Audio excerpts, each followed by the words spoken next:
மகாநதி சீரியல்ல இப்ப போய்கிட்டு இருக்கிற ட்ராக் கொஞ்சம் சூப்பராகவே என்டர்டெயின்மெண்ட்டாகவே இருக்கு. இப்ப ஸ்டுடியோவை விட்டு வெளியில வர்ற விஜயை பின்தொடர்ந்து நம்ம காவேரி வந்து விஜய் கிட்ட நீங்க ஏன் இப்படிலாம் லூசுத்தனமா பண்ணிக்கிட்டு இருக்கீங்க, பார்க்குறவங்க எல்லாம் என்ன நினைப்பாங்க அப்படிங்கிற மாதிரி அட்வைஸ் பண்ணிக்கிட்டு இருக்காங்க.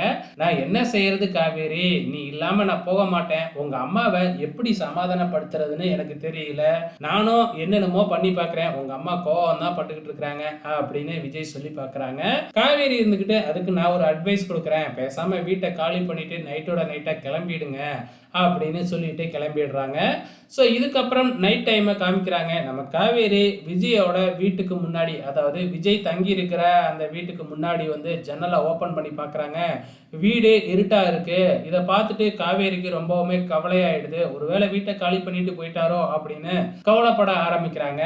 இதை பாட்டியும் பார்த்துடுறாங்க. பாட்டி பார்த்துட்டு என்ன காவேரி செய்கிற அப்படின்னு கேட்க, காவேரி எதுவுமே சொல்லாம கீழே வராங்க. கீழே வந்து மாமி கிட்ட வந்து பூச்செடியெல்லாம் நல்லா இருக்கு, நானும் பூச்செடி மேலே வச்சுக்கலாமா அப்படின்னு சொன்னது மட்டும் இல்லாம விஜய் தங்கி இருக்கிற அந்த பால்கனி கிட்ட நான் வச்சுக்கலாமா அப்படின்னு சொல்லி கேட்க, வச்சுக்கலாம் அப்படின்னு மாமி சொல்ல, இல்ல இல்ல அந்த வீட்டுல இருக்கிறவங்க தான் காலி பண்ணிட்டு போயிட்டாங்களே அப்படின்னு சொல்ல, காலி பண்ணிட்டு போயிட்டானா அந்த தம்பி இப்பதானே கொடி வந்தான், அதுக்குள்ள எப்படி காலி பண்ணிட்டு போவான் அப்படின்னு மாமி கேட்க, இல்ல யாரோ சொன்ன மாதிரி ஞாபகம் வந்துச்சு அப்படின்னு காவேரி இன்டைரக்டா இன்னும் விஜய் அங்கதான் இருக்கிறாப்லையா அப்படின்னு தெரிஞ்சுக்கிட்டாங்க.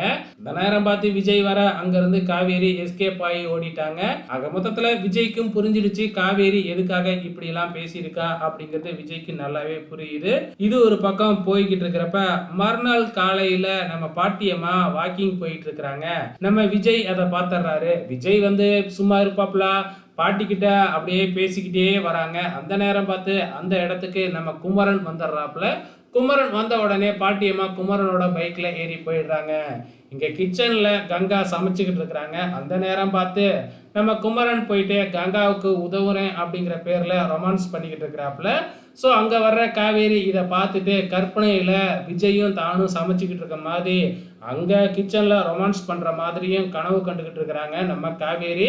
இனி எபிசோட பொறுத்தளவு இதாங்க நடந்திருக்கு. வெயிட் பண்ணி பார்க்கலாம் நாளைக்கு என்ன நடக்குதுன்னு.